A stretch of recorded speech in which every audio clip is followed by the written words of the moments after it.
Three slips. Got him. Bowled him. একটা সময় আন্তর্জাতিক টি-20তে সর্বোচ্চ উইকেট শিকারী লড়াইটা যেন ছিল শুধু সাকিব আল হাসান আর টিম সাউদির মধ্যে। একবার সাকিব আল হাসান এগিয়ে যেতেন, পরের বার সাউদি পিছন থেকে এসে আবারও টপকে যেতেন। দুই ভিন্ন দেশের দুই তারকার এই দ্বৈরথে জমে উঠেছিল এক অদ্ভুত প্রতিযোগিতা। তবে সময় নিয়মে এই অধ্যায় এখন ইতিহাস। নতুন এক গল্প নিজের নামে লিখে নিলেন আফগানিস্তানের তারকা লেগ স্পিনার রাশিদ খান। শারজার মাটিতে আরব আমিরাতের বিপক্ষে বল হাতে আবারও নিজের জাদু দেখিয়েছেন রাশিদ। 3 উইকেট তুলে নিয়ে তিনি দাঁড়ালেন এক অনন্য উচ্চতায়। মাত্র 98 ম্যাচ খেলেই 165 উইকেটের মালিক এখন এই আফগান তারকা লেগ স্পিনার। আন্তর্জাতিক টি-20তে সর্বোচ্চ উইকেট শিকারীর মুকুট এখন তার মাথায়। এতদিন শীর্ষে থাকা নিউজিল্যান্ডের টিম সাউদি নেমে গেছেন 2-এ।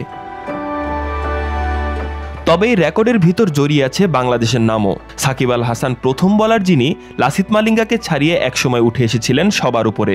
তবে টিম সাউদির সঙ্গে পাল্লা দিয়ে বহুবার উঠেছিলেন শীর্ষ আসনেও।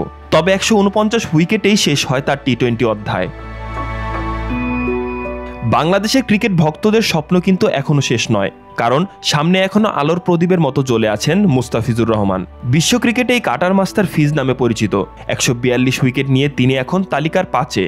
সামনে 150 উইকেটের মাইল ফলক, যা তাকে করে তুলতে পারে দেশের প্রথম বোলার হিসেবে এই কীর্তির মালিক। আজকের এই দিনে রাশিদের নাম লেখা হলো ইতিহাসের পাতায়। তবে ক্রিকেটারদের সৌন্দর্যই তো এই, রেকর্ড ভাঙা গড়ার যাত্রা কখনো থেমে থাকে না। হয়তো খুব শিগগিরই লাল সবুজ জার্সিধারী কারো নাম আবার বাজবে বিশ্ব ক্রিকেটের আকাশে। আপাতত সেই অপেক্ষায় থাকতে হচ্ছে টাইগার ক্রিকেট ভক্তদের।